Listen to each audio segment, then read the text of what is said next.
Alright, we are back for some more Pokemon Sun and Moon here on the Ion Game Corner. Apologize in advance, I'm sick. My voice sounds terrible. I don't know how long I'm going to be doing this for, but I did want to get on for at least a little bit today. Let's put on some music. No, that's not what I wanted. That's what I wanted. Alright, so just going to be doing a little bit of EV training. I got Pokemon that I'm just finishing up on. Probably do some leveling, maybe some random other stuff, just some stuff to pass the time.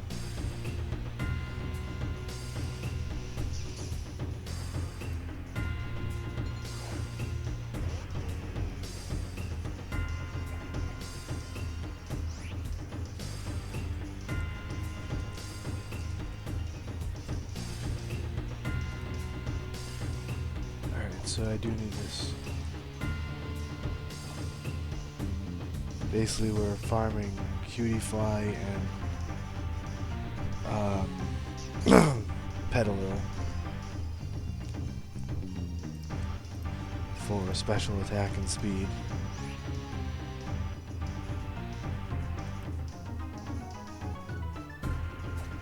I don't need too much more of either one.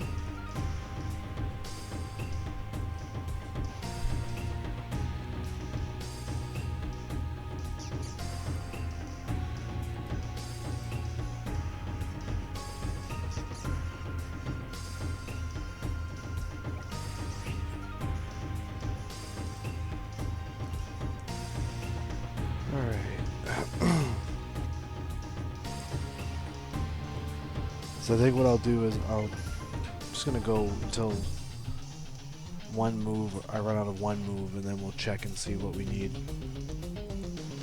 Instead of doing it for like a full run of all of my PP on all my moves. With decision right here.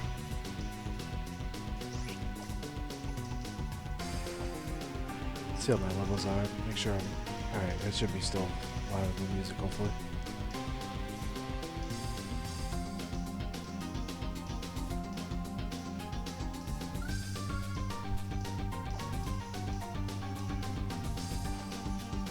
Nothing like getting a cold during your vacation.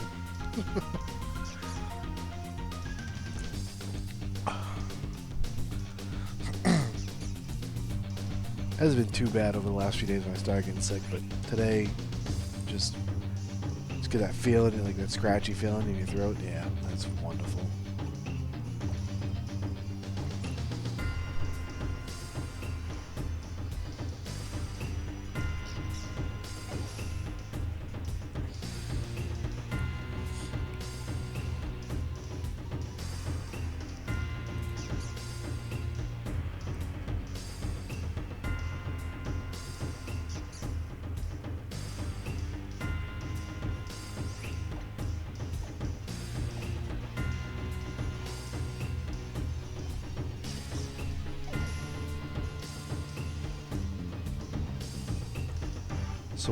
So I'm working on.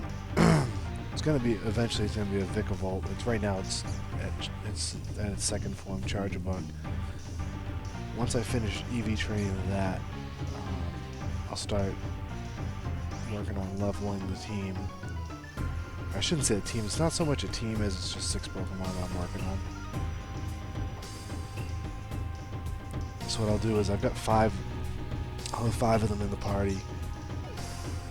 Once I get one of them up to about 65, I'll swap it out for the Charjabug, get it to Vikavolt. Once they're all at 65, then I basically just start grinding away at Elite 4 battles.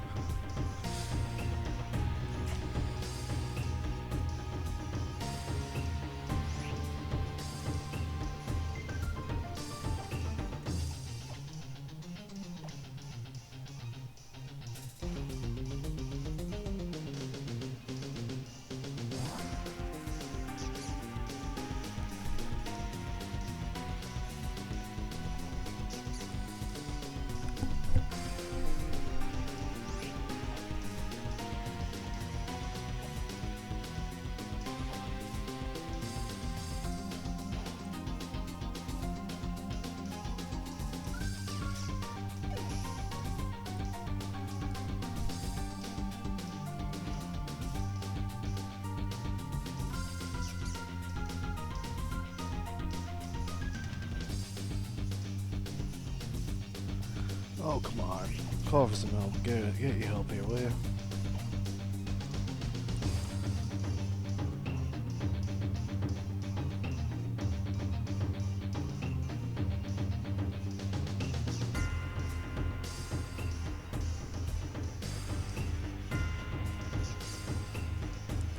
I didn't realize how bad my voice actually was today until I started streaming.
Come on.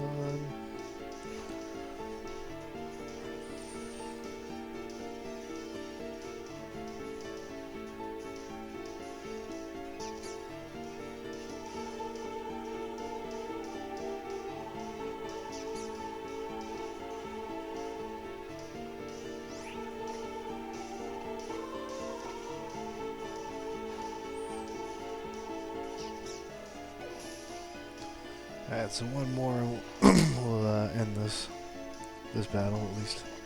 Yeah, we'll just end it here. That's kind of convenient. Alright, now let's see what Charger Bug is doing.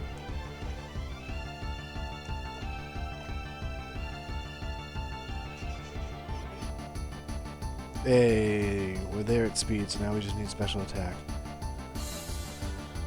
So we just want to find Petalil.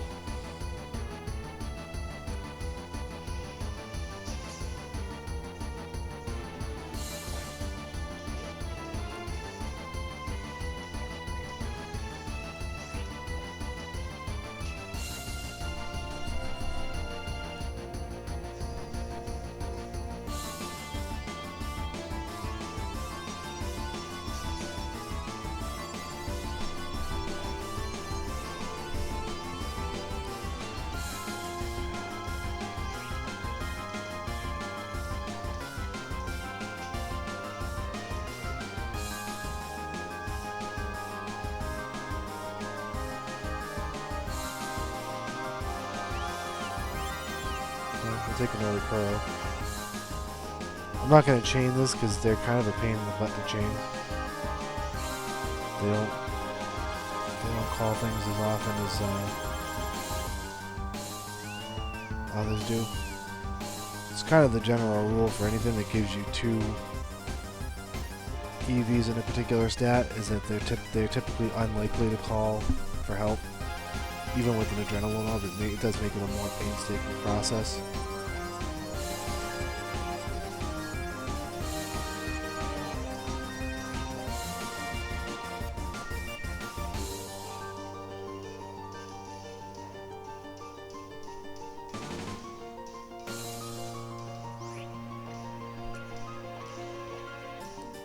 So I'm thinking we actually don't need too many of these, but we'll see.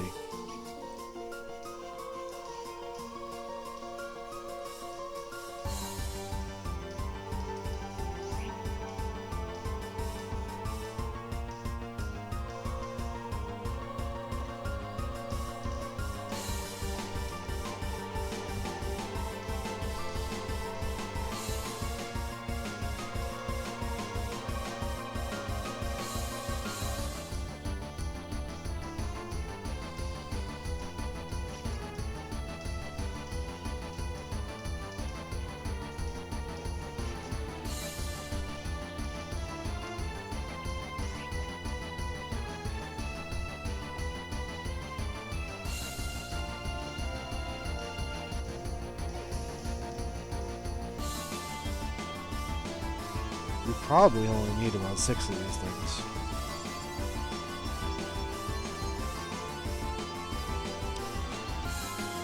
My math is close to being correct. So one good thing of farming here with the Decidueye, as opposed to what I usually do on Route 1, is that you don't run into the normal types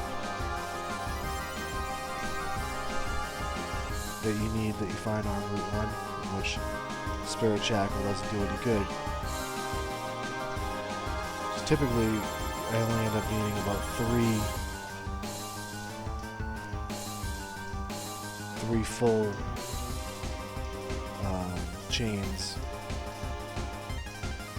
and then a little bit extra to max out a stat.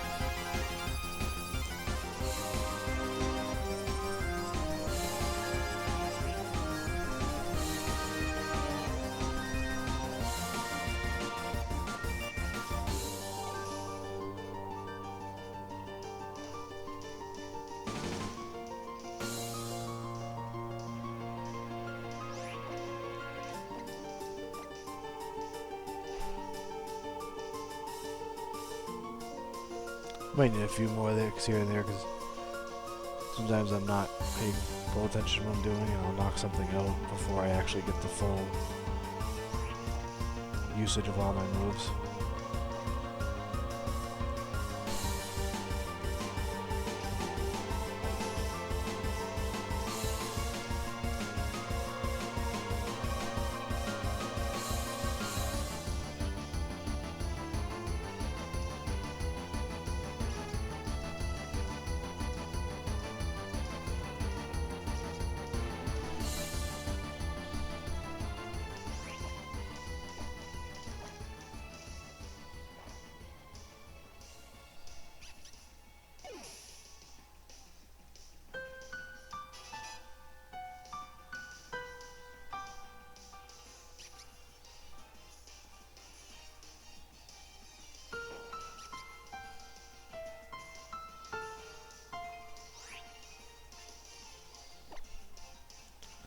Alright, so we should be close to having enough. So we'll just end this the next chance we get.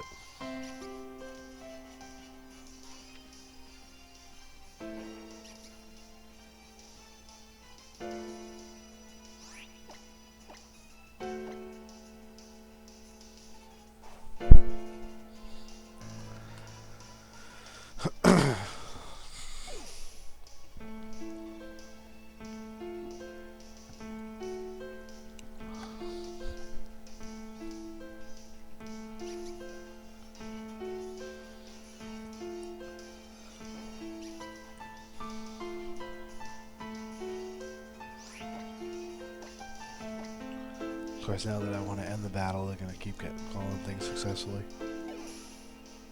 There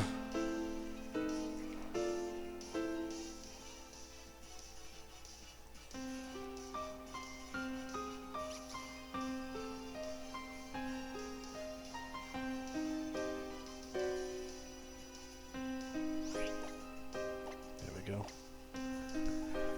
Alright, let's see where we are in special attack now. Should be close to there if we aren't there all the way.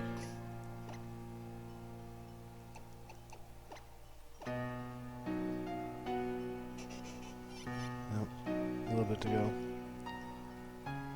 Yeah, let's find another Petalil.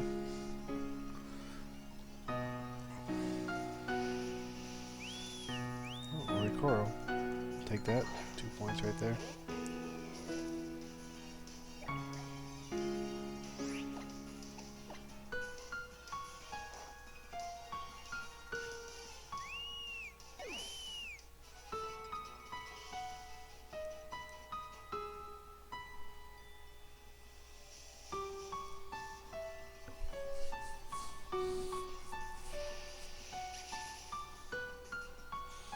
Alright, so we'll finish off Leaf Blade and then see where we stand here.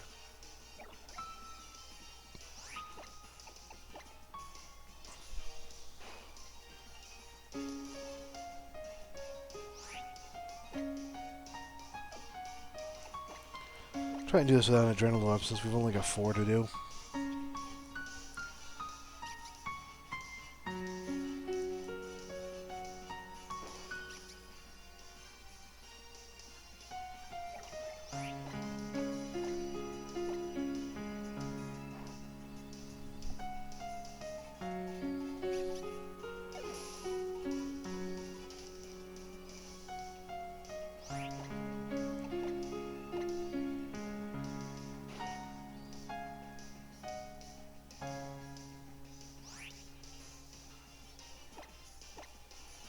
Come on. Hey, C. William, how's it going? Thanks for dropping in, my friend.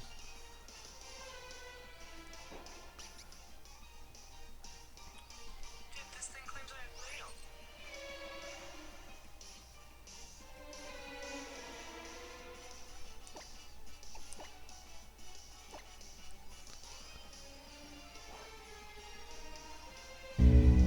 radio. Sounds like someone wants to get funky. And thank you for the follow, C. William H. Much appreciated. So I'm training for effort values right now. If you're not familiar with effort values, let me see if I can find the Bulbapedia.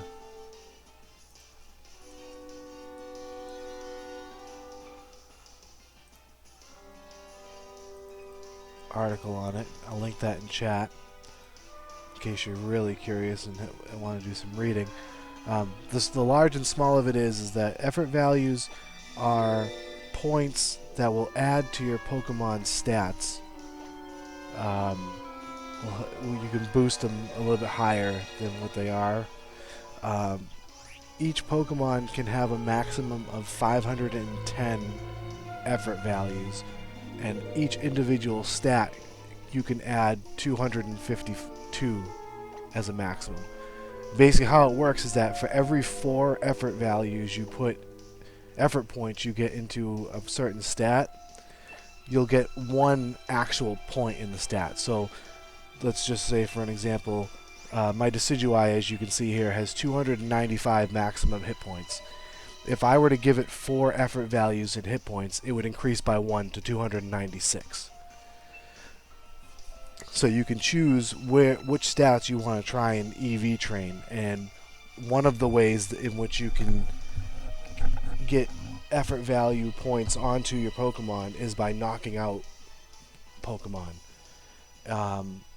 Or catching, actually. In some of the later games, catching them also counts. And then each particular Pokemon has a certain amount of points and a certain stat that it gives you effort values in. So I'm working with Petalil here, and for each Petalil you KO, you'll get 1 effort value in special attack. Alright, so let's see. So let's check my Charger Bug here. So while we're in the status screen, you see on the right hand side here, we've got its stats, and this blue kind of hexagon sort of deal is kind of shows you its base stats.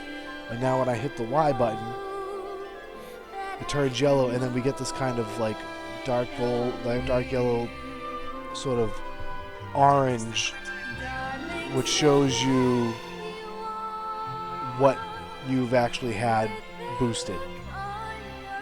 So right now I've got full EVs now in special attack and speed. Alright, just Sounds like someone wants to get. well, hello guys, welcome to the Ion Game Corner. Thank you for the follow. Let's see, we've got Carson, Citro 6, and Antares the Stookie. Thanks guys for the follow, much appreciated. Thanks Spenta for sending people this way, much appreciated. Alright, so now just got a couple of HP EVs to do, so we're just going to look for Caterpie. We'll just fly over to Route 1 probably because it's the quickest way to get it. Or I should say the easiest way.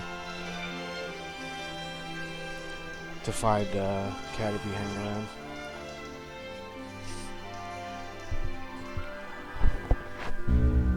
Sounds like someone wants to get Well, funky. I'm doing alright, except for a little bit of a under the weather cold I've got going on here.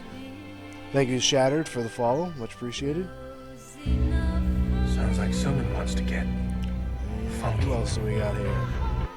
Spenta, thank you very much for the follow as well. Alright, so we're going to fly down to Sounds like Route someone 1. wants to get funky.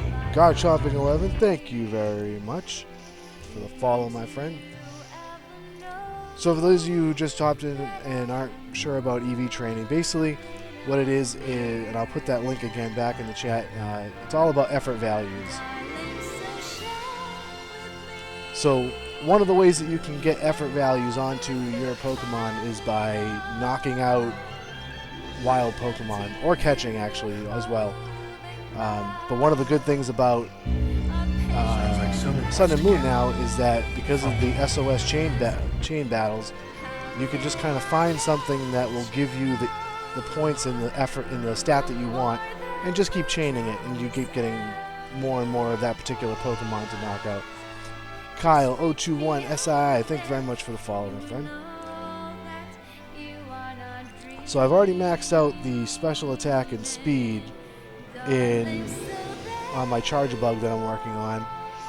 So I've only got 6 points left to do. Oh, is it? Yeah, part of it's... let me turn down the music a little bit. Part of it's because I'm sick and my voice is kind of low, so we'll turn down the music a little bit.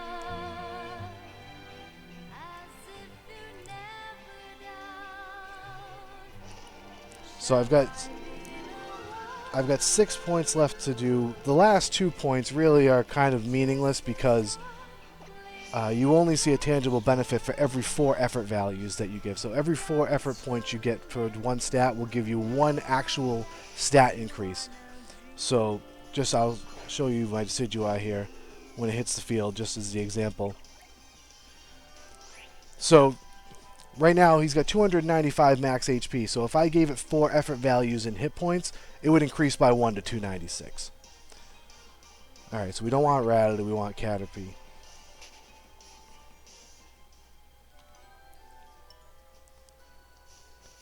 How do you judge your Pokemon? Are you talking about inherent values? How do you find out your IVs?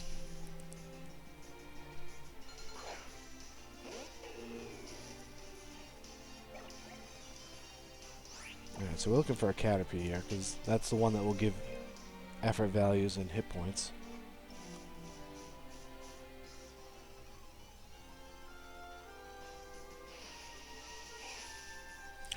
Okay, so there's actually a really handy way in Sun and Moon to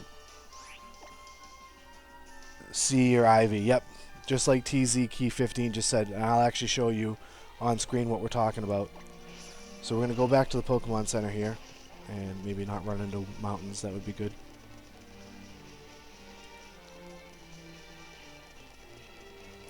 Yeah, you do, like StarTechers just said, you do need to make it to the battle tree first, because that unlocks the person who will give you the upgrade to your PC to do this. But once you get it, you just go to your PC, and the bottom right on the bottom screen, which you actually can't see, let me switch over to my 2 screen, just so you guys can see this. So you can see on the right hand side now, right above me, is my bottom screen on my DS. Down the bottom right corner, there's this thing that says Judge. You just hit that, and now it's going to show you. Let me turn it on. Hello. So now it'll show you your EVs.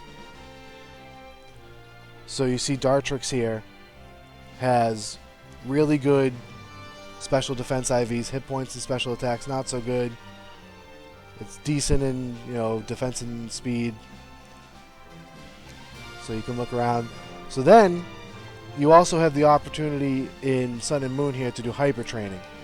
So what that does is, if you collect bottle caps, you can give it to a guy on Melee Island, who will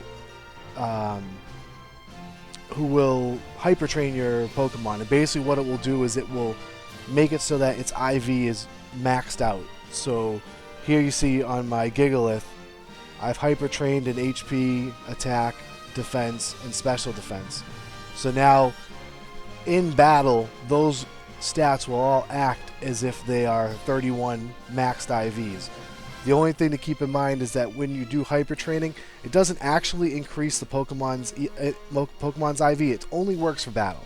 So if you're breeding with the Pokemon, it's still going to be based off of where its IV started at, not the hyper trained IV. So you can't just hyper train something to six full IVs and then use it to breed. It's just an in battle effect.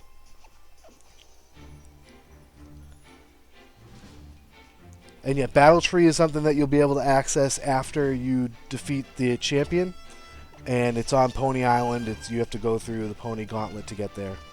Actually, let me go to Charizard thing.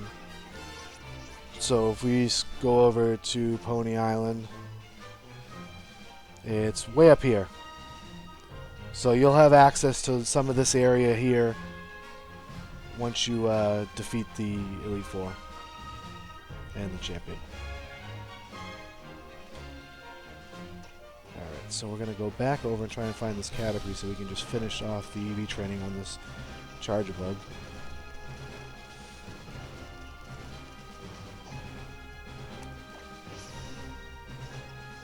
Hopefully it won't take too long to find one.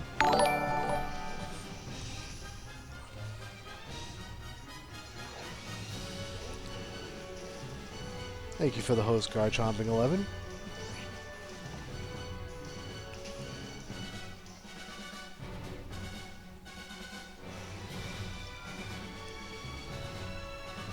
So there's also, if you're interested in finding out how to know what Pokemon will give you what EV stats, one of the places I like to go is on Cerebi. I'm going to put the link in chat for you guys to their Sun and Moon Pokedex. So you go there, and on that page you'll see a whole bunch of different ways that you can sort Pokemon.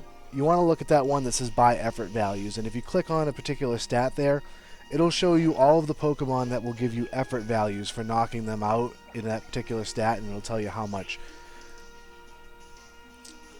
How to get to level 100 fast? Well, it's kind of tougher in Sun and Moon than it has been in some of the older games. One way you can do it is if you build up your festival plaza. There are certain stores where you can basically buy for festival coins levels for your Pokemon. The only problem you run into there is that there are some of them that they cap out at certain levels. So let me actually find the Cerebi Festival Plaza link so you guys know what I'm talking about, in case you want to read up on your own time. But let's see, where is it? Festival Plaza. Here it is. So this link will give you everything you want to know, but we're afraid to ask about the Festival Plaza. And on there, you'll notice that there are restaurants that do different things. One of them are the Rare Kitchen. That's one of the ones that will help you level your Pokemon. So there's different things that you can buy at the Rare Kitchen, and the higher level your Rare Kitchen is, the better things you can buy from there. So, like for example, the Rare Appetizer, it will increase the level of a Pokemon that's level 69 or lower by 3, and that costs. I'm looking at the wrong one. Lowers it by 1. Increases level 69 or lower by 1, and that costs 40 festival coins. There's a Rare Breakfast that will take any Pokemon level 29 or lower and will raise its level by 1, and that's only 4 coins. The best one that you can get is, I believe it's the Rare buffet, which is something you can give to any Pokemon that's level 89 or lower, and it raises the Pokemon's level by 9, but it costs 300 festival coins. So that's kind of one of the things that you can do to level your Pokemon. What I like to do, because I think sometimes it's easier just to do it through battling rather than going to the Festival Plaza and trying to farm coins, is I'll try and take a few Pokemon with the experience share on, go to the Pony Gauntlet area, which is what you'll see me do in a minute here once I finish with this Chatterbug. Not Chatterbug. Whatever, this Chargerbug. And I'm going to start leveling. So the wild Pokemon right by the Battle Tree area tend to be in the range of level 55 to 59. So it's a good way to level some of your lower Pokemon quickly. I mean, if you take a Pokemon that just hatched at level 1 and you bring it there with the experience share on, one battle might give it 9 or 10 levels. So that's a quick way to level real low level Pokemon. What I try to do is I try to get a team of 6 up to about level 65, and then I'll repeatedly do Elite 4 challenges. So you battle the Elite Four and then the champion defense. And that's kind of the fastest way to level through battling, is to do it that way. There's no real good way to do it once you get past level 80 or so, just because the Elite Four teams tend to be around level 64, 65-ish. And there's really, once you get maybe 10 to 20 levels up on those Pokemon, you're getting diminished returns on your XP that you get, but it's still the highest level battles you can find. Alright, so let's see. So this is the 4th one. So actually, this should be all I need. So we'll just we'll finish this up. Hopefully he doesn't call another one down.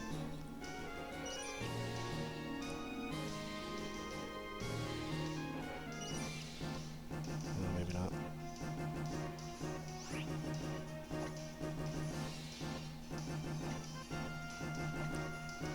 One of these times we won't call one.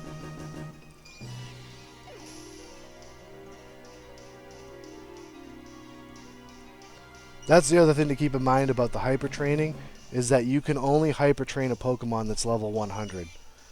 So you do have to do the work to get it to 100 in order to do the hyper training on it. So it's kind of... Yes, exactly, Garchomping. We totally missed those Blissey bases. I mean, those were such a godsend as far as leveling goes. The other thing I liked is that in the Gen 6 games, you could wonder trade while you were doing other stuff like watching TV or just, whenever you just weren't actively playing the game, just do wonder trades over and over again and get Pokemiles. And you could use Pokemiles to buy rare candies. So that was, between the Blissey bases and the Pokemiles, you've got all of the stuff you needed to level a lot quicker than you can in the new games. Alright, I think we finished Final Fantasy VIII.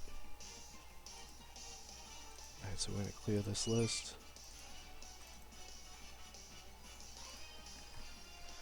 And let's get the Final Fantasy X soundtrack going. Alright, I'm just going to run from this battle because I don't need any more of these.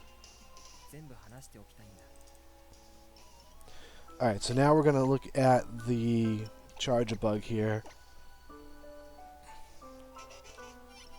And now we see that the orange kind of indicators around the special attack and speed, anywhere you've had EV increases, are now blue. Once they're like a light blue color, you've maxed out your Pokemon's EVs, so you're all set.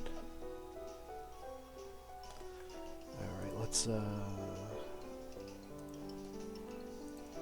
get this second disc lined up. Alright, that should be good for now.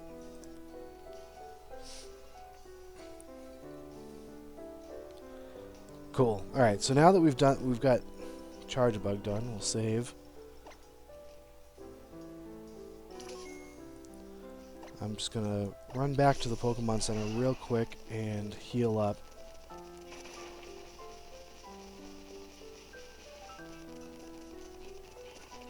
And I get my Dartrix back in the party.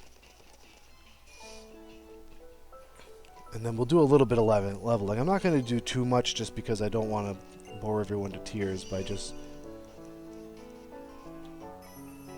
30 to 40 some odd levels of wild battles. So we'll do a little bit of that, and then maybe we'll pop over to the Festival Plaza and maybe do some battle spot battles or see what else is going on.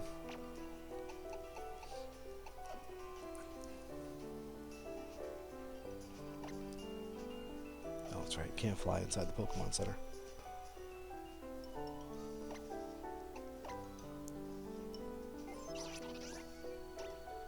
Alright, so now we're going to go up to the Battle Tree area.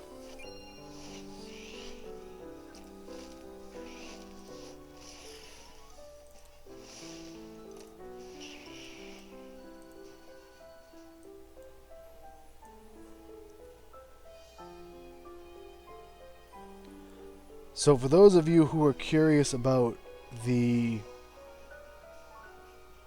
IV checker and how you get that set up in your PC, if you go in, this is the Battle Tree area right here. Once you get here, there will be someone right here who you'll talk to, and he'll set that up on your PC, and then he just kind of vanishes. His job is done. Let's get the last disc of the soundtrack in my playlist.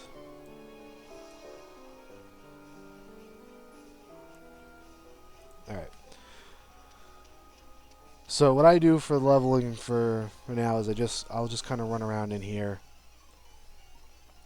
And one thing I do that helps too is I'll also turn off the battle animations.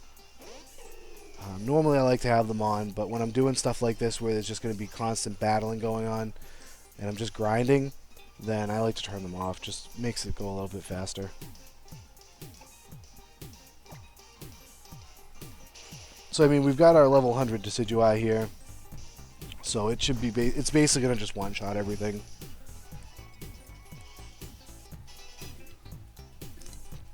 Oh, I forgot. I need to switch the time of day.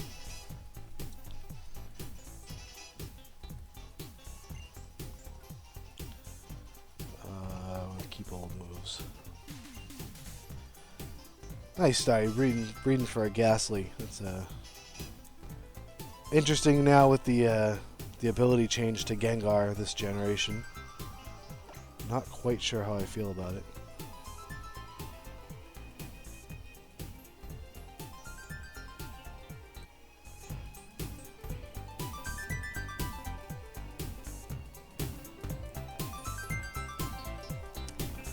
Hey Kay, how's it going? My Christmas was pretty good.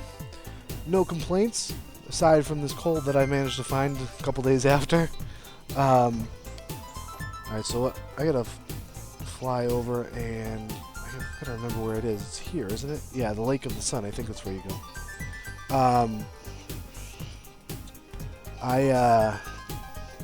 Oh no, it's right. You gotta just go to the altar, I think. I gotta remember now. I did manage to get some a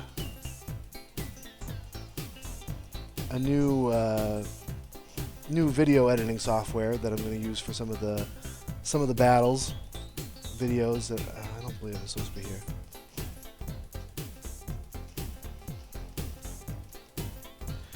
You're trying to find a decent team. Any tips on what Pokemon to use? Well, a lot of it's personal preference. One of the things that I like to do is I like to make sure that on my teams I have a balance of physical attackers and special attackers usually. I like to make sure that I've got at least 2 main attackers on both sides, and then I try to bring a couple of defensive Pokemon, and I like to make sure I have something that's got good physical defense and good special defense. This way I can kind of cover a lot of different bases, and then you just want to have some semblance of varying type coverage.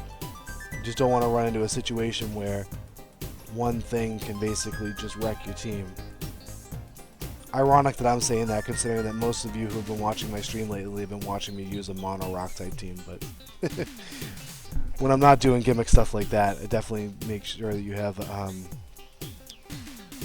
nice balance. Personally, I always find that I like to use Pokemon that I like personally. They may not always be the most effective. You know, they might be better Pokemon to use for certain things, but I find it more fun and satisfying to take things you like and try and make them work.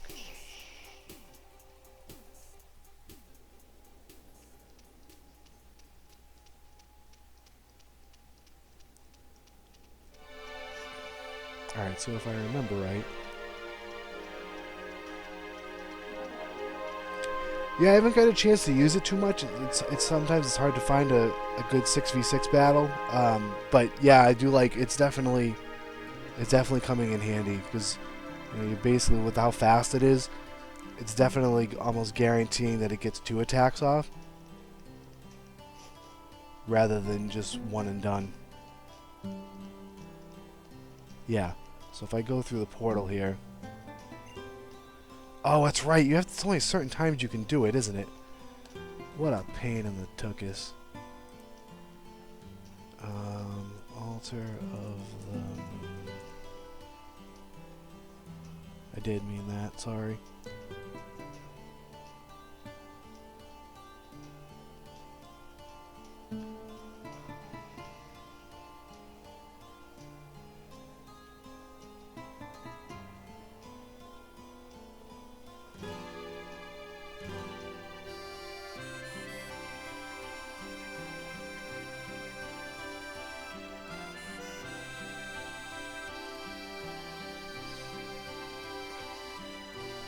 I don't want to go through the process of switching the time. I can wait, because basically all I'm trying to do is evolve my Yungoos to Gumshoes, and I don't think that I need to do it ridiculously quickly. Like, I don't think there's anything that I needed to learn that it can't learn as Yungoos, but I should probably double check that to make sure. Let's see.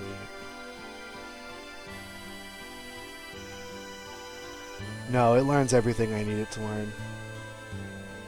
Either way, so that's fine.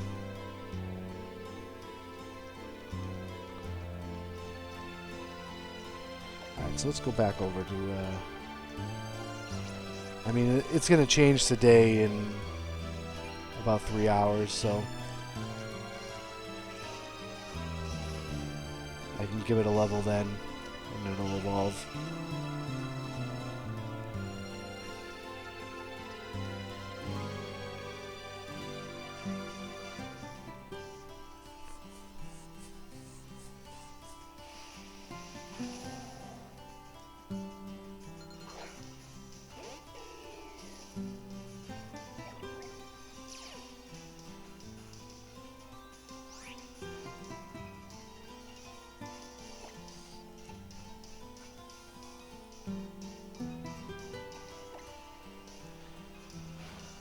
Shattered, I'd send you one. I only have the one that I have that's in my daycare.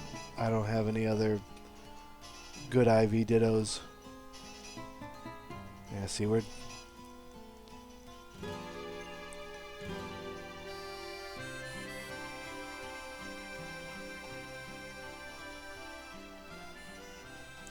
Yeah, the one thing you want to keep in mind if you're SOS chaining a Ditto is that you want to make sure that you alternate the Dittos that you're keeping, because when a Ditto transforms,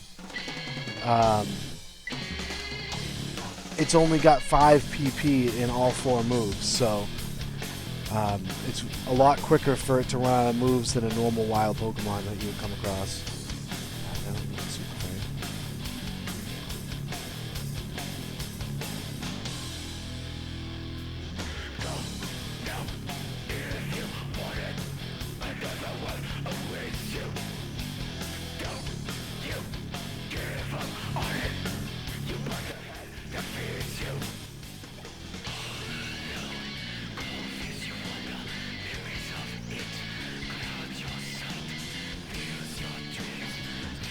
What's the encounter rate for Ditto? I don't remember it being terribly low.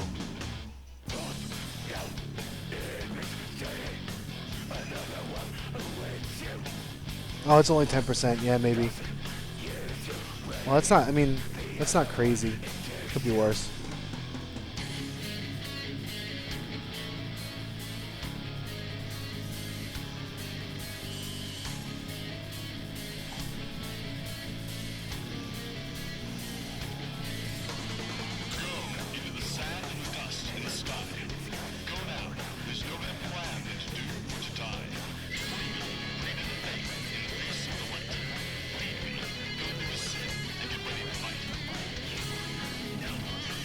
That's true, but it's also a step you don't necessarily need to do unless you're feverishly shiny hunting, I guess.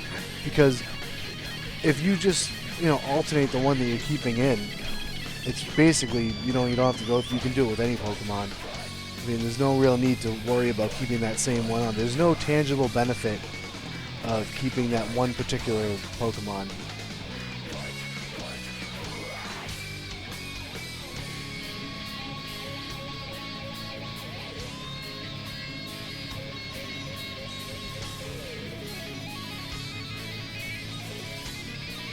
So we're getting good levels here, so it's pretty good.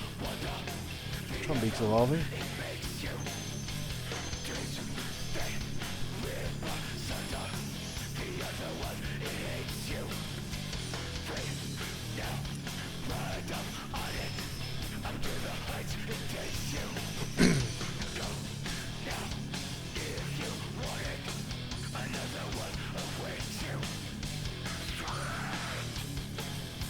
Yeah, Star Techers, absolutely. If I'm on when you get your Haunter ready, I can definitely help you evolve it. That's not a problem at all.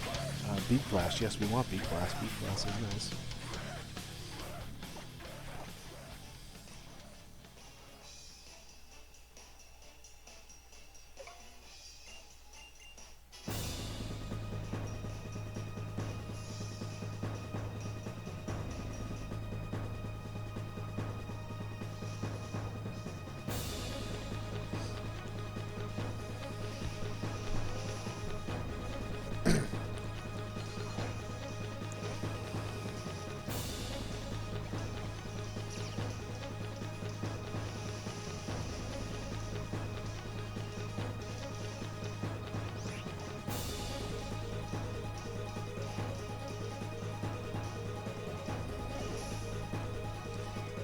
So I think we'll try and see if we can get the team to like maybe 40. We'll see. And then we'll kind of switch it up and maybe pop into the Festival Plaza real quick. See how long it takes.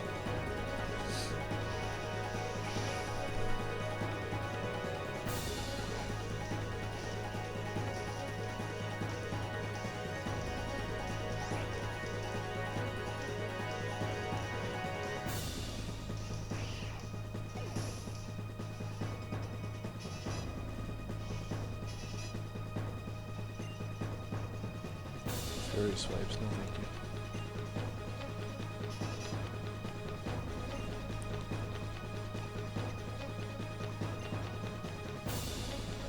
you. The rock Pokemon I use, that's I have a full team of rock Pokemon, so you have to be a little bit more specific than that.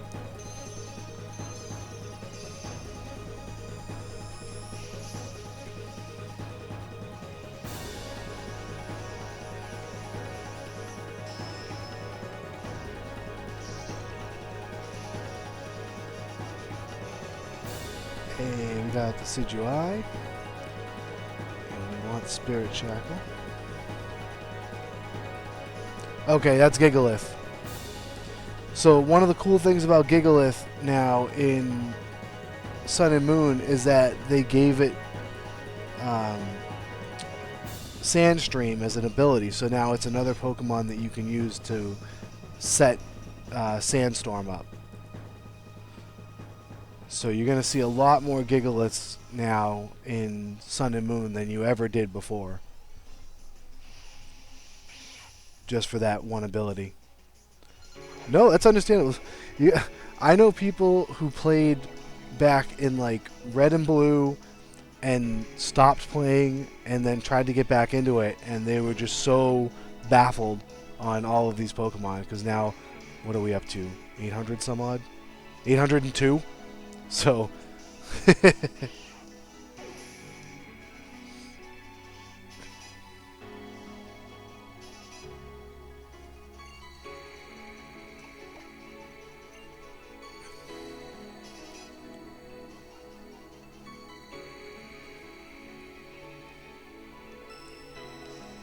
yeah, Garchomp can benefit a great deal from having Sandstorm up.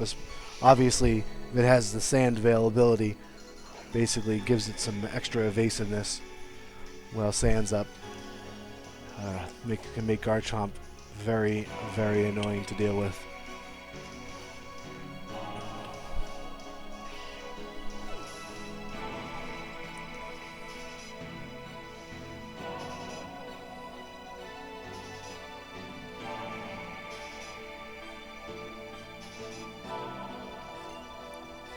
Scary face. No, I'm good, thanks. Hey, Torracat's evolving. I agree, Garchomping, that as a general rule, I do prefer having Rough Skin on my Garchomp. But if you are having a dedicated sand team, having that extra evasiveness,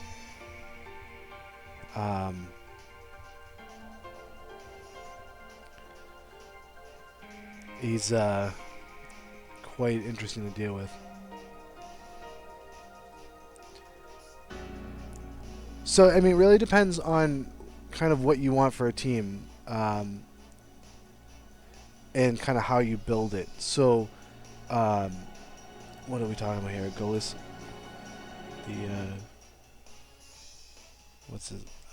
Golisopod. So, Golisopod's a very interesting Pokemon where it hits like a truck, and it actually has some decent defenses, but it's slow as molasses, which basically everything in Alola seems to be so slow. I mean, one of the good Golisopod's kind of a gimmick in that it's once its HP drops below 50, it hits the sidelines and gets switched out for something else, which can be good. I don't know. I don't know. I found it to be a mixed bag. I haven't. Part of the problem, right? It does get Aqua Jet, which is a priority water move, and it gets First Impression, which is actually a really strong priority move. But you can only use First Impression, obviously, the first turn that Golisopod hits the field. The problem that I find with Golisopod, though, is that especially we'll have to see, I think, once the metagame kind of gets going a little bit more, is how prevalent Stealth Rock is going to be this gen. I can't imagine that it's going to be any less prevalent than it's always been. It's in singles, I'm talking, because it's far less common in VGC and doubles and stuff like that. But in singles, you see Stealth Rock all the time, and where Golisopod's weak to Stealth Rock, it's already taking a chunk of damage when it comes in, and then once it drops below 50%, it comes out, gets booted out, and then when you try and bring it back in, it's going to take some more damage from that Stealth Rock. I mean, it's one of those Pokemon that I think if you're going to use it, you better make sure that you have something with Rapid Spin or Defog or just something to keep Stealth Rocks off the field, because it feels like one of those Pokemon that is really going to be hurt by Stealth Rock being a big thing.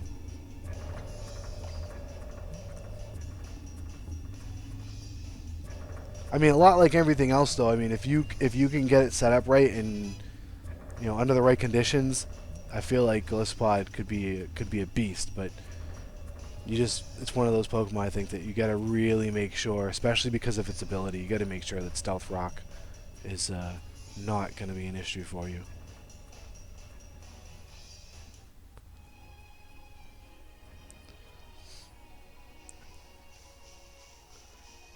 Yeah, I'm not gonna lie. I'm super excited about the changes to Gale Wings for Talonflame.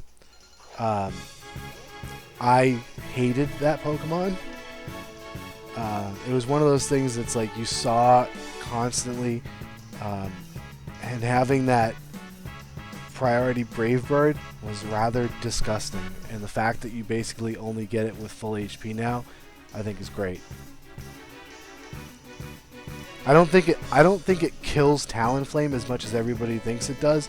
There are other things you can do with a Talonflame, but now it's not I mean going to be the complete beast that it was before. Beware, huh? What are we gonna do with this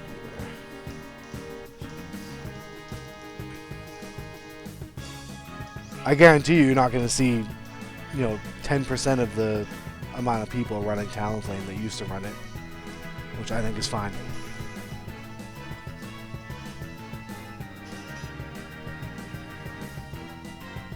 Talonflame is actually one of the main reasons that I started growing an affinity for Rock-type Pokemon, because it just completely walled that sucker.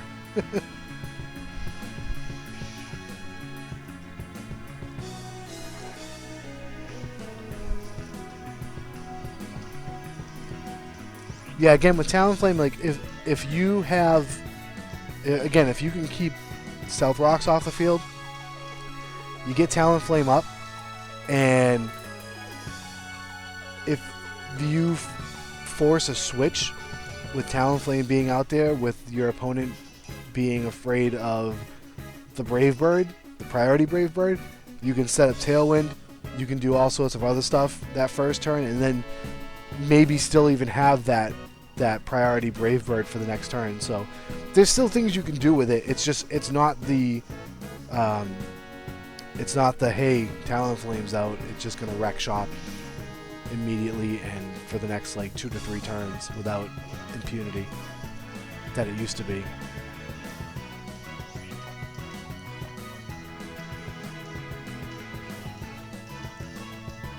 It was so prevalent that I made sure for a while that any team that I put together had a rock type on it, just so that I had something to switch into a Talonflame.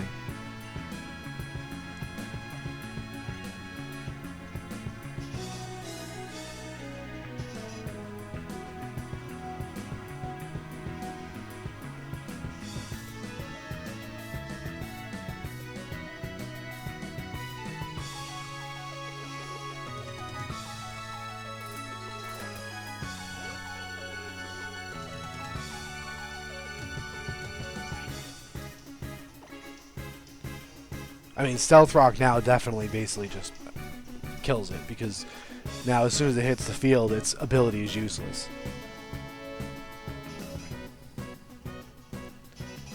So again, it's one of those things that, if you want to run Talonflame, you just better make sure that you've got something to deal with it, to deal with the Stealth Rocks and get them off the field. What's my favorite Pokemon? That's tough. It changes all the time. For a while, last gen, it was Espeon. And then, like, recently it kind of shifted a little bit to Klefki, but that's mostly because I used to really enjoy doing triple battles, and now that they're gone, I'm kind of really sad about that. I'd have to say maybe Tyranitar or maybe Rhyperior. I used to love using Rhyperior. The only problem is that it's just, the water and grass weakness is just so damaging to it.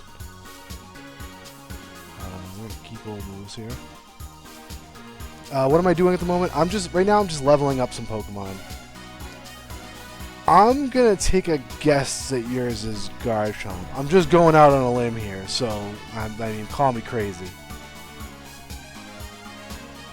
Crunch. Who's learning this Crunch? Yeah, Young Goose. I want that one, Young Goose.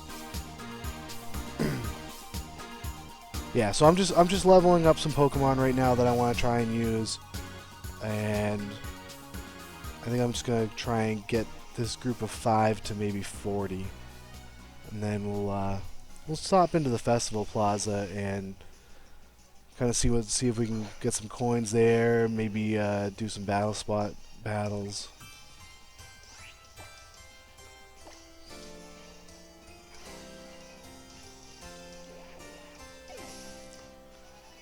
Once the update to Pokemon Bank comes out, which will hopefully be soon. So last I heard, it's supposed to be coming sometime in January, but once that happens and I have access to all of my Pokemon from Gen 6, then we'll be doing a lot more battle streams where we'll just be a lot of viewer battles and battle spot stuff and stuff like that, because that's what I enjoy doing that more than anything else. Like this stuff, I don't, you know, it's part of the game, but some people like it. I just don't want to do too much of it on stream because I feel it can get boring. January 19th, they're saying. That's not, it's not terrible. It's coming soon, I guess. So basically what they're doing, Kay, is they're putting an update in for Pokemon Bank, which will make it compatible with Sun and Moon.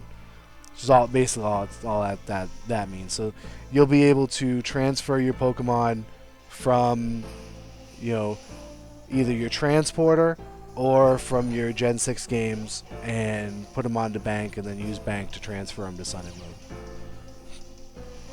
January 7th, huh? The last I had heard anything that they didn't announce an actual date, but just said January. Let's see what the old Google says.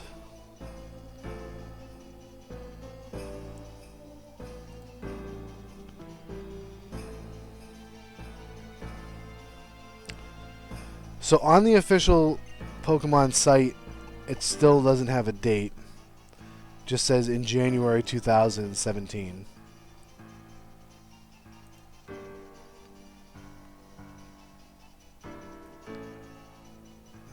Let's see, if we search the past month?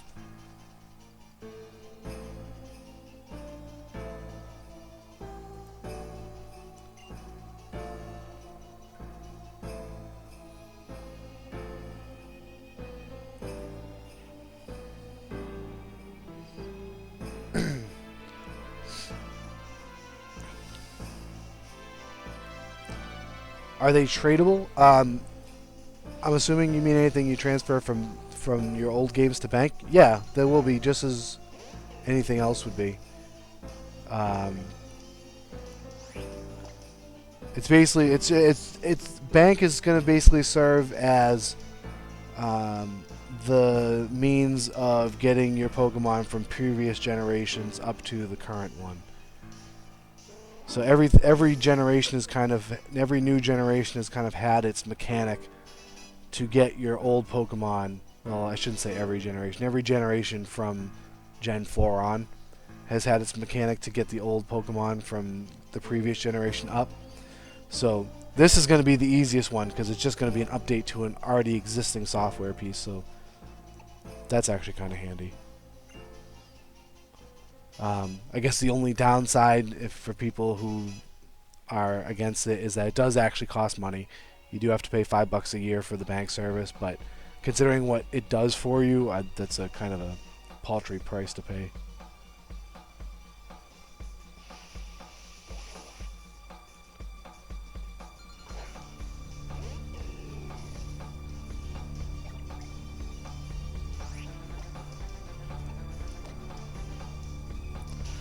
Yes and no, William. I mean,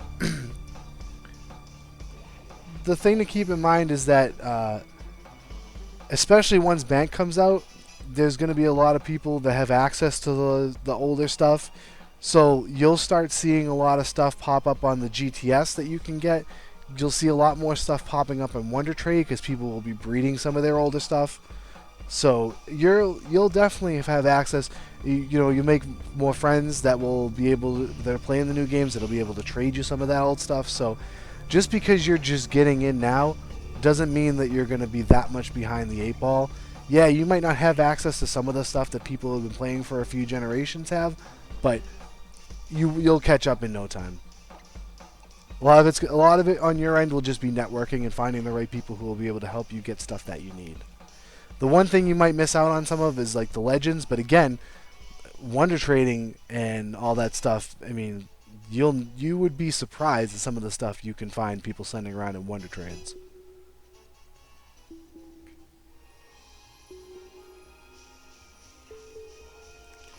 How are we doing here? I haven't actually been paying attention to the numbers. All right, so we got Decidueye over 40, a couple at 39. So yeah, once we get them all to 40, then yeah, I agree with Garchomp, man. It's $5 a year. It's like, what is it, 100 boxes worth of Pokemon you can store? So, I mean, it's so worth it. Plus, I mean, it's going to be the way to transfer your old Pokemon. So for anybody that has the Gen 6 games and wants to get that stuff that they got there up to Gen 7, I mean, it's necessary.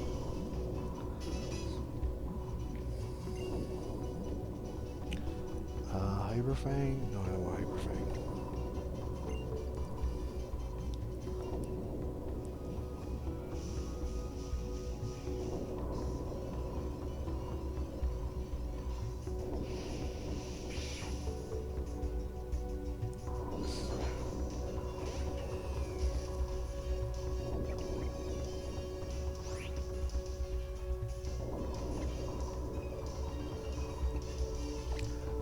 That's really true, Garchomping. It does, anything that you bred that you're not using, you can put it in bank and you can use that for wonder trading later if you want. Maybe a friend who might need something with a hidden ability that they don't have, but you bred one that you're not going to use. You can send them that. I mean, there's a lot of good things that you can do with bank.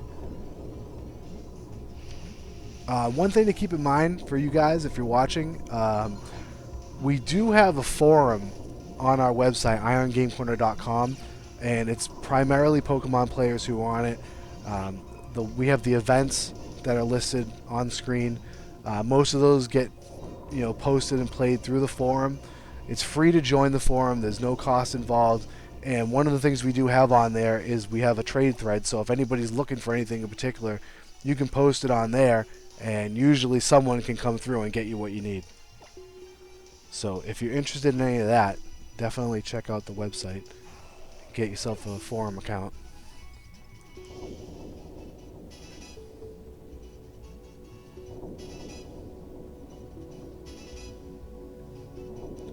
Alright, so we're up to 38 on Yungoos, so a couple more battles should do it, and then we'll head on over to the Festival Plaza. Actually, we'll pop over to the Poképalago, grab some beans first, and check on the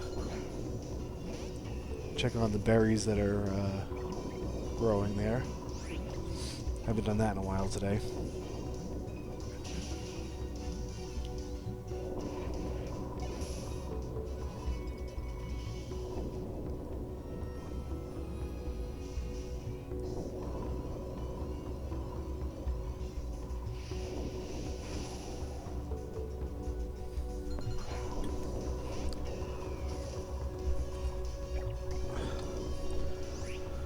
I'm gonna try and go for a little bit longer. My voice is getting kind of scratchy, so we'll see how much longer I can keep talking for.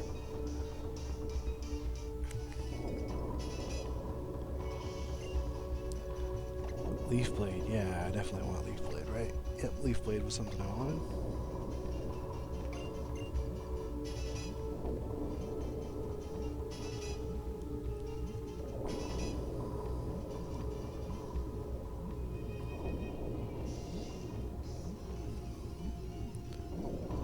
Oh, nice Garchomping. You've been grinding out those battle points. That's something I'm going to be doing probably soon. Once I get more than just my rock team set up.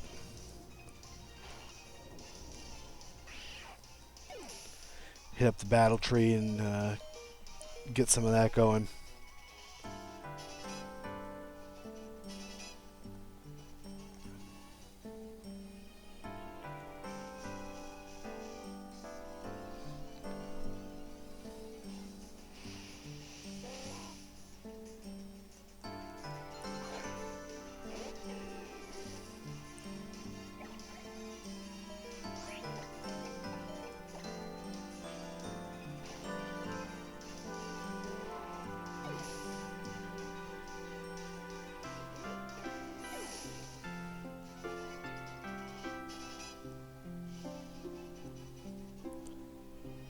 All right, I think we'll stop. We'll stop there.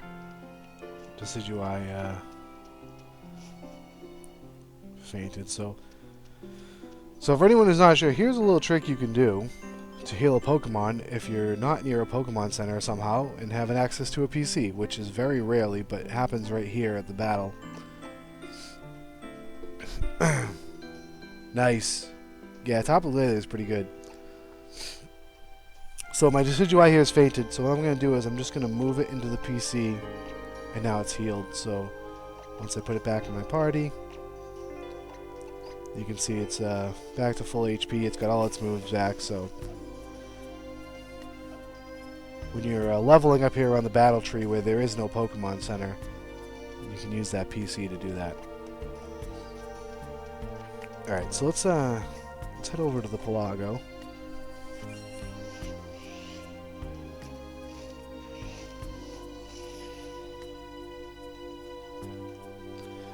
Oh, look at all these beans.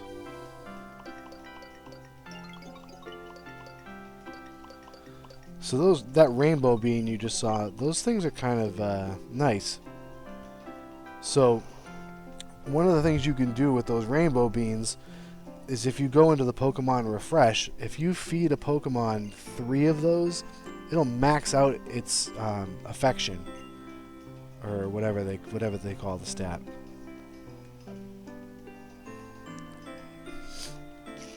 Shattered, how do you EV train again? Easiest way is just knock out wild Pokemon. You want to find the ones that you want to give it stats in. So you typically want to plan out what EVs you want to, what stats you want to kind of max out before you do it. And we find that link for you again. So if you go there and check out the Cerebi Sun and Moon Pokedex, on that page, there's a thing on the left-hand side. It lists things by effort values, and it shows you each stat. Click on the stat that you want to get EVs for. So like I'm clicking on the HP one right now, and it gives you a list of everything that will give you effort points and hit point in HP. So like the first one here is Caterpie, and it will give you 1 effort point in HP for every Caterpie you knock out. So that's kind of the go-to one that I use, because you can find Caterpie pretty easy on Route 1 in Sun and Moon. So you just knock out a bunch of Caterpie, and the thing to keep in mind too, when you're doing SOS battles and you're chaining, you get double the EVs for that. So where Caterpie normally gives you only 1, once you've started an SOS chain, every Caterpie you knock out will give you 2 instead of 1. There are also items you can get, and most of them are available at the battle tree, that will also increase EVs that you gain for battling. The power items, power bracer, power anklet, all that stuff. So that's one of the ways you can try and speed that process up a little bit. Yeah, I think I was right around there too, Garchomping, by the time I stopped really using it last gen. I think I was close to box 50, if not all the way. So the only way really to reset the EVs for a Pokemon is to use the berries. Oh, that's right. The power items are available at the Battle Royal Dome. That's right. So there are the EV reducing berries that you can get. So you want to try and come across those, and make sure that you plant them so that you can get more of them. And that's really the only way I believe that you can it doesn't reset, but it will lower them. So you just have to make sure you use enough to lower them all the way back down to 0 if that's what you want to do.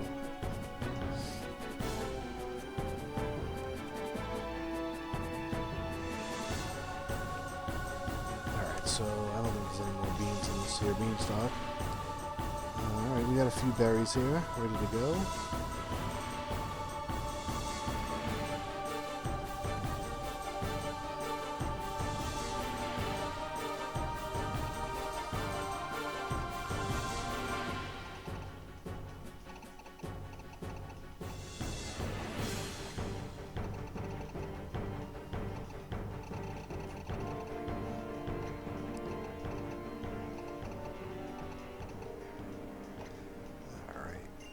plant some more over here.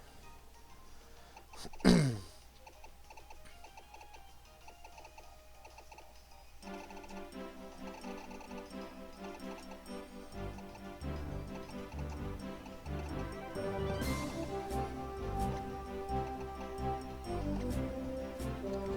then we got a couple spots over here. Oops.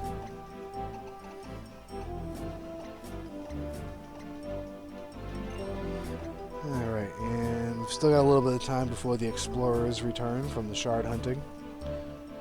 So we should be good. Alright, so now we'll head over to the festival plaza.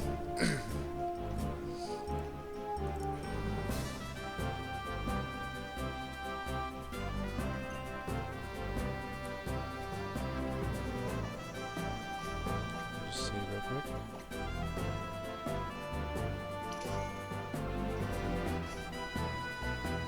I haven't actually done the Megastone thing yet.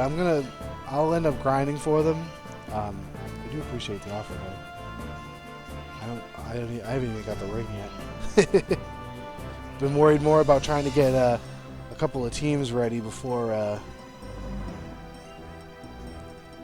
the charity stream we're doing this coming Tuesday. I don't want to do a mission. Thank you. Alright, so we'll see if anybody wants to give us some coins here.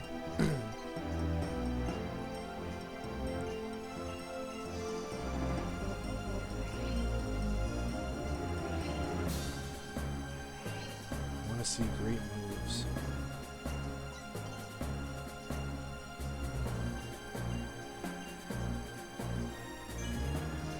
Ooh, a whopping 1 coin. Thanks a lot, pal.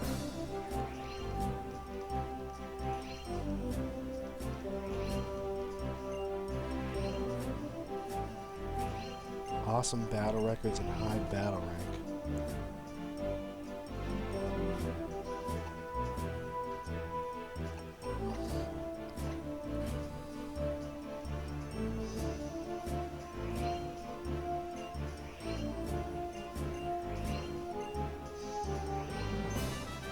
Wow, people are being real chintzy today.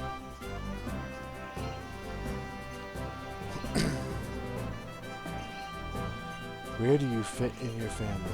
Well, I'm the only child, so...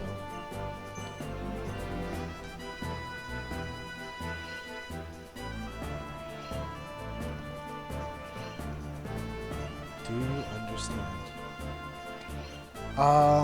My festival plaza, I believe, is right around 40?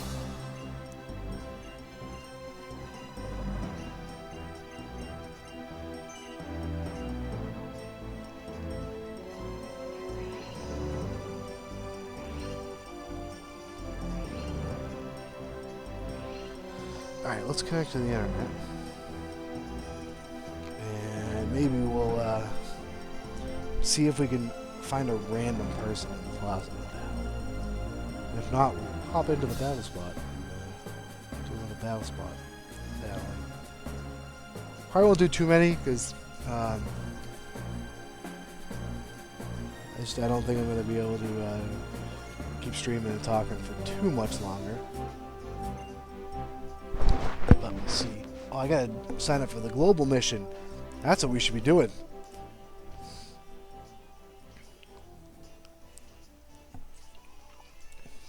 Not sure we're gonna make this one either, but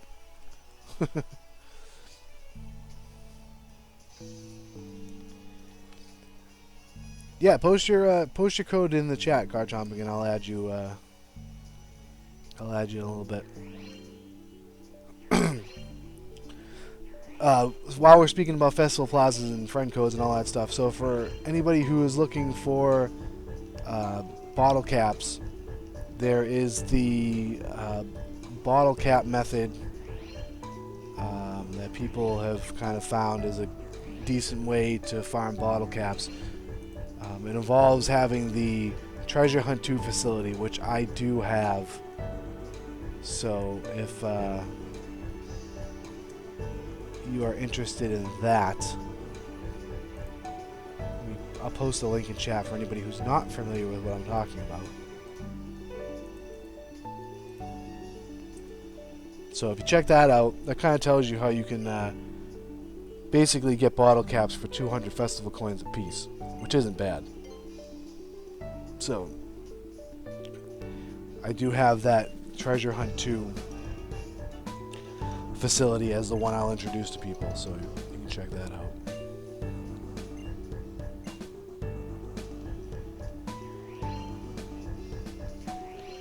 Got another one of these lottery places over here. I'm hungry. That's nice.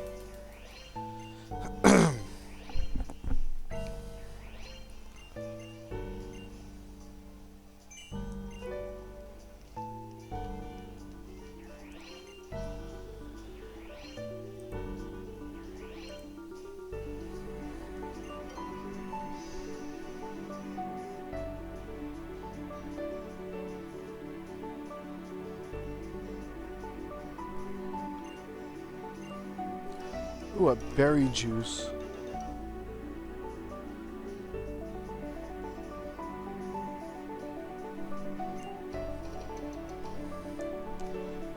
Alright, let's head over to the castle. So I like to do a lot of my wonder trading and kind of battling in here just because the most recent person that you wonder traded with or battled with will pop up right here, and you can usually get a few coins, 1 or 2 or 3 coins from them. So it's another good way if you're just doing other stuff to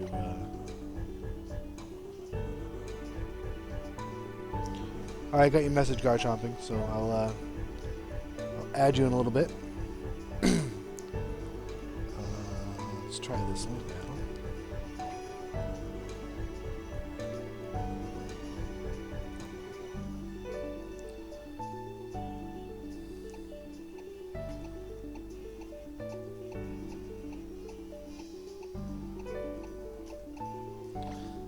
This person's walking in the plaza and it says they accept battle requests, so let's see. Very low success rate doing this.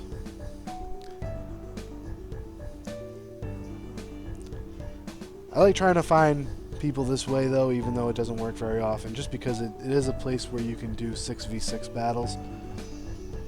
Whereas if you go on the battle spot, it's only 4v4 for doubles, 3v3 for singles. Still wish they would give you the option of doing either or, but what can you do? We don't make the rules, we only have to play by them.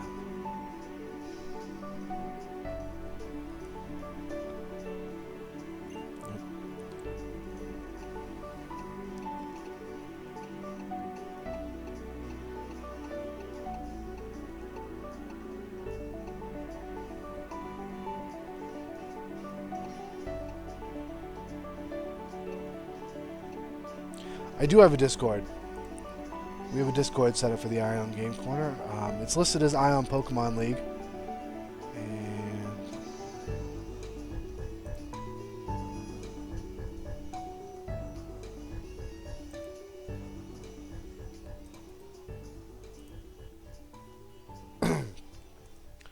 that should get you to the Discord server. It's not terribly active. But we do have some people on there, and usually pretty good about helping people out if they need a hand with anything.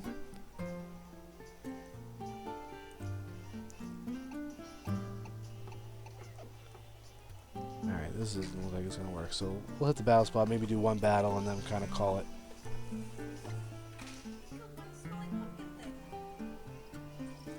I killed it?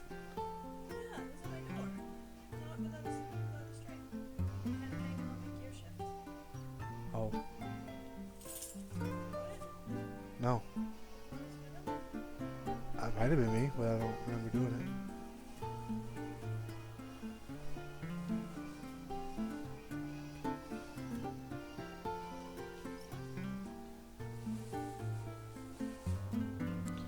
it. Alright, so let's see.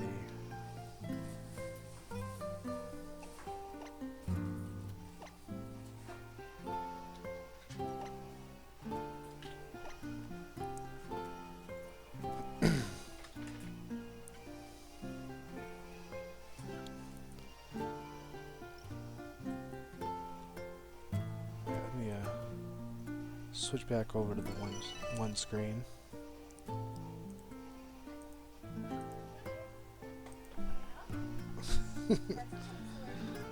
Alright, so this guy's got an Incineroar, a Haxorus, a Typhlosion, a Salamence, a Lucario, and a Garchomp.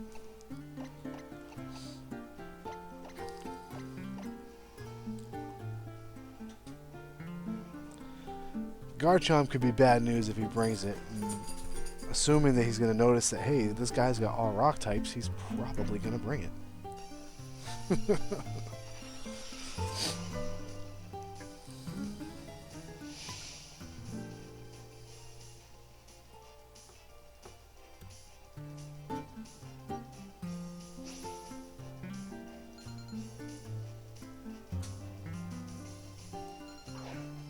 I do. Looks nice. I couldn't really see it when you came in with the bags. Interesting.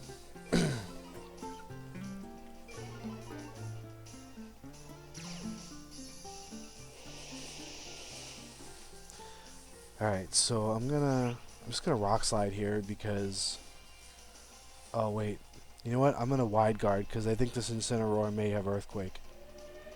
And I'm gonna set up a Trick Room.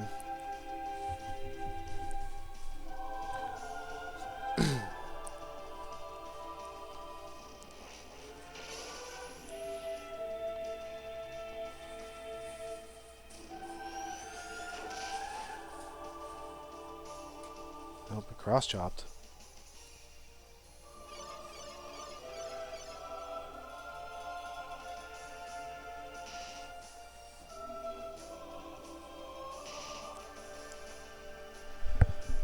Alright, so now we can do something with Rock Slide. Granted, I did get intimidated, so it's not going to do as much as it probably could do, but this will also give me a chance to get the Reflect up.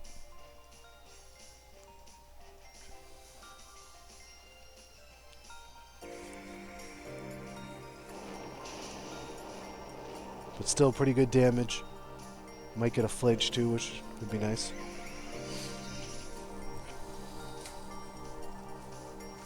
Yep, there's one Flinch.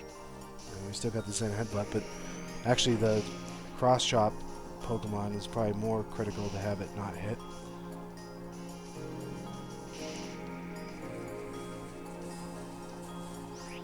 So I'm actually going to Light Screen here because I believe that the Rock Slide might get both of them if he doesn't switch. And if he does switch, then no big deal.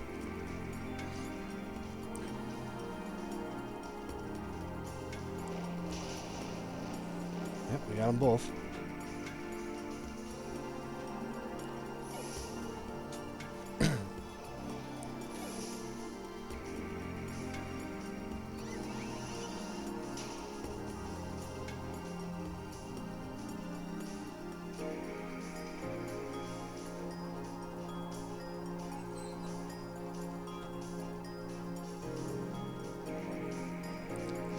Typhlosion. And Lucario. Alright, so we're just going to continue with the rock sliding. And I'm going to Moon Blast the Lucario. It's not going to do a ton of damage, but we'll just take any chip damage we can get at this point. It's a good thing we got that light screen going for the Typhlosion, although if it is Eruption, it's not going to do much at this point.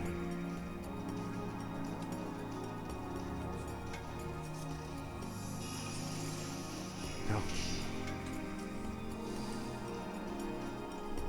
That's another good reason that we got the light screen up.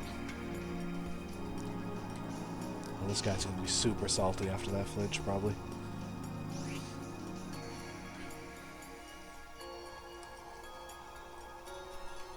Thank you, Ed.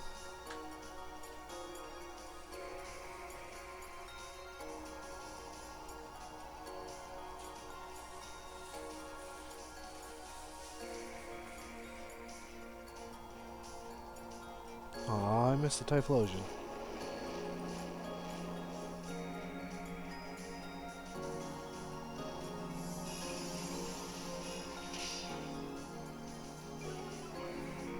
Oh, and we got the special attack. And it flinched.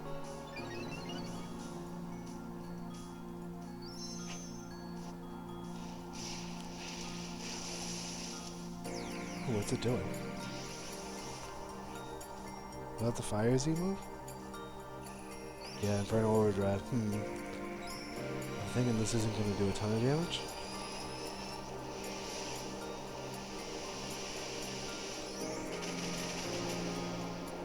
No, not at all.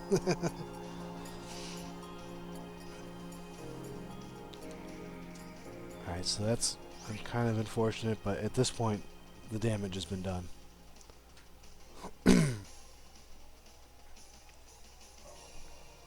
Oh, Teddy, be quiet.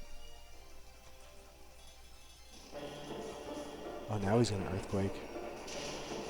Interesting choice.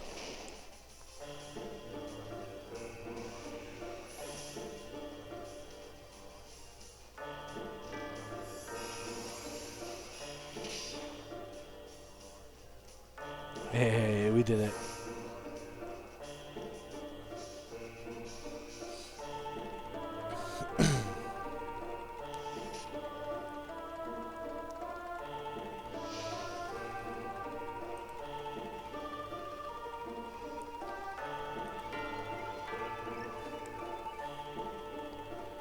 Alright. So we're not going to save that battle. And we're going to quit battling. We'll get our couple of coins from this guy. Oh. Almost forgot to do the mission. We signed up for the mission. Don't forget to do this if you haven't. Looks like we're going to have a long way to go to get this one, but it's a good way to get some coins. So it looks like, yeah, we're at 98,000. We need 1 million by the end of next week.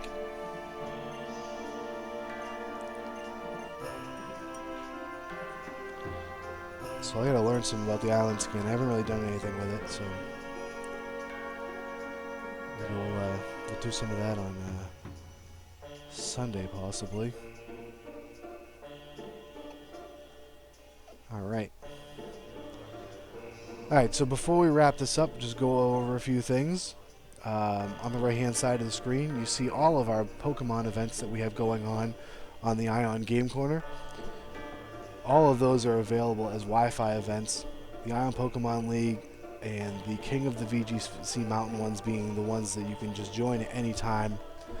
The Grand Pokemon League, we actually just finished the finals last night. We'll be starting a new season of that in the spring, so if you're interested in any of that stuff, head on over to iongamecorner.com. It'll give you all the information you need on all of our Wi-Fi events, and more importantly, it'll tell you how you can join. If you're interested, also check out youtube.com/iongamecorner. In addition to uploading all of the Twitch streams there, I do record all of the battle videos from all of our various events. I do some editing to them, and I put them up on YouTube. So if you're interested in checking out some battles, head on over there, check that out. You'll get a kind of an idea of some of the competition that we have available. Right below that, you see the information for the 12-hour Extra Life charity stream we're doing next week, next Tuesday, January the 3rd. We're going to be going from 7 a.m. Eastern to 7 p.m. Eastern, trying to raise money for the Children's Miracle Network hospitals. So hope you tune in for that and help us with raising some money there for a good cause. Any $5+ donators will be eligible to face the rock team that you just saw me using on stream and earn yourself the 2017 Ion Game Corner Charity Champion badges. So definitely check that out. And one more thing to keep in mind is that once the Pokemon Bank update comes out, check out the stream here. We'll be doing some special stream battle events where we'll be keeping tabs on who battles against me on stream. You'll earn points for wins that happen on stream, and at the end of every few months, we'll be crowning a stream battle champion, and that person will be eligible to get some cool stuff. So definitely keep your eyes peeled for that. That'll be coming in the weeks to come. So Alright guys, that's going to do it for this edition of the stream. We may be back Sunday morning, but it's New Year's Day, so I don't know if I'll be up as early as normal. So look forward to seeing you then, and we'll catch you guys next time. Thanks for checking us out. Thanks for all the new follows, and we'll catch you next time, guys, here on the Island Game Corner.